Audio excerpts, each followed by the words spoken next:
Breaking news mga kabayan, Iraq bumanti sa unang pag-atake ng Amerika sa kanila. Ayon sa Iran, tinarget nila ang base militar ng Estados Unidos sa bansang Kuwait at Bahrain. Dahil sa ginawa ng Iran, iniutos ni President Trump na muling atakihin ang Iran military. 70 target ang winasak. 20 mga barkong pandigma at iba't ibang uri ng mga eroplanong pandigma ng Amerika ang sumalakay sa Iran. President Trump sinabing it's over ang kasunduang pangkapayapaan na nilagdaan ng dalawang bansa.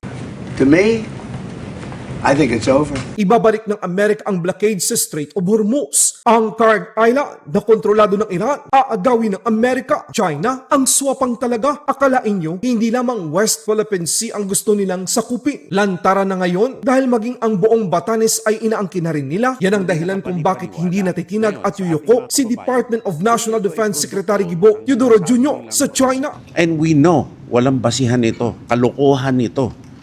And it's ludicrous. Iran at Amerika muling nagbakbakan. چیز بیا الان صداش میاد صدا چقدر اسکلت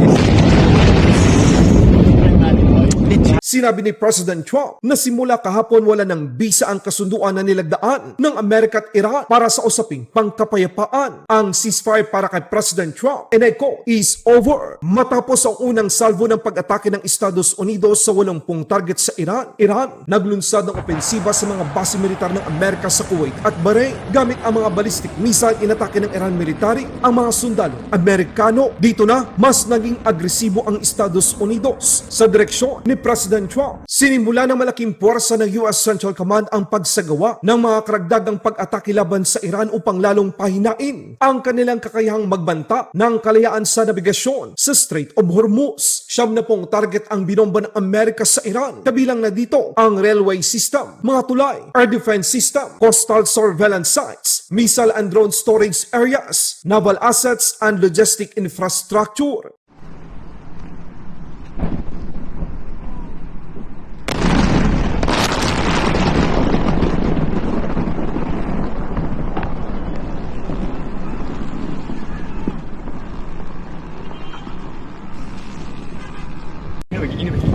اومده چیز بیا الان صداش میاد صدا چقدر اسکلت Hey şehit falan mı? Böyle 2 dakika böyle inni gelir böyle inni böyle daha gelir.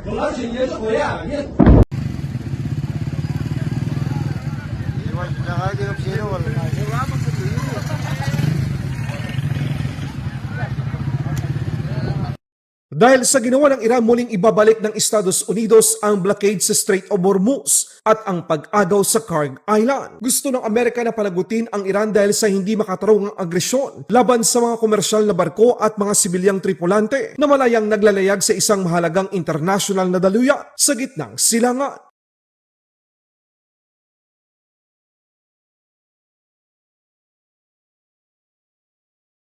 Sa ibang balita naman, Department of National Defense Gibo Teodoro Jr. muling umalmas sa balitang pati Batanes naman ay inaangkin na rin ngayon ng China. Meron daw di umano pag-aaral na sinasabi nila may claim sa Batanes. I mean, number one, ang mangyayari dito, lahat ng false claim nila magagalvanize, lalakas, titibay ang united action against China's irresponsible behavior. And sino ang sisisihin dito pag nagkaroon ng anti-China feeling? Sila lang. Dahil ito sa ginagawa nila, no? I mean, it's hindi nakapanipaniwala. Ngayon, sa ating mga kababayan, kung ito ay produkto ng sinasabi nilang mga scholars nila, nakita mo naman kung anong klaseng pag-iisip ang ginagawa ng isang lipunan na kontrolado ng Communist Party of China. Ano pa kaya kung hayaan ng mundo na magkapuder sila sa buong mundo? Or dito na lang sa atin, mga ganitong klaseng tao na taliwas ang utak ang magpapatakbo. So, I view this as once more Probably, it's a signaling of a preconceived intention already. Hindi rin malayo na nasa plano nila yan. And it also validates yung sinasabi natin na they have the plan to control the whole Pacific Ocean. What is this for, right? And we know, walang basihan ito, kalokohan ito. And it's ludicrous. However, ang delikado dito, sa kanilang closed society, sa tao nila, naniniwala ang mga tao nila dito. Kaya nila, brainwashed ang mga tao nila. So, ito'y concerning, kaso ito'y dapat labanan. So we should take immediate measures, like if No, there's- we should not allow this to go unresponded to. No? Number one, all academics in the world should throw to douse cold water already on this theory. Kalokohan na yan eh. Papadeploy ba tayo sa Batanes? I mean, we already have substantial presence. However, this will galvanize the Ibatan people against them, wherever the Ibatan people are located. So, if there is galvanization, strengthening of anti-China efforts, they have only themselves to blame.